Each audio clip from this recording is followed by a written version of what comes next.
নমস্কার দর্শক বন্ধু, কেমন আছেন সবাই? আশা করি ভালো আছেন। ইলেকট্রিক্যাল বাসু চ্যানেলে আরও একটি নতুন ভিডিওতে সবাইকে স্বাগত। তো দর্শক, ভিডিওর থাম্বনেল দেখেই বুঝতে পেরেছেন আজকের ভিডিও খুব একটা ইন্টারেস্টিং ভিডিও হবে। কারণ এই ভিডিওতে আমরা দেখাবো কীভাবে ড্রিলের চোখ খারাপ হলে সেটাকে চেঞ্জ করবেন, তাও আবার 10 mm ড্রিলের চোখ। তো এই যে হাতে জিনিসটি দেখতে পাচ্ছেন, একে ড্রিলের চোখ বলা হয়, অনেকে একে ড্রিলের মুখও বলেন। তো এই ছোটো ড্রিলের ক্ষেত্রে কি হয়, এটাকে যে খোলার জন্য কোনো রেঞ্জ ধরার জন্য কোনো অপশান থাকে না, তার জন্য এটাকে পুরো বডি থেকে খুলতে হয়। তো তাই আজকের ভিডিওতে আমরা দেখাবো এটা খুব সহজ উপায় কীভাবে এটাকে খুলবেন এবং আবার ফিটিং করবেন।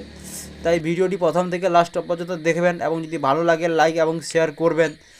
আর যদি কোনো দর্শক বন্ধু চ্যানেলে নতুন হয়ে থাকেন, চ্যানেলটা অবশ্যই সাবস্ক্রাইব করে রাখবেন এবং পরবর্তী ভিডিও সবার আগে পাওয়ার জন্য বেল নোটিফিকেশানে অল প্রেস করুন।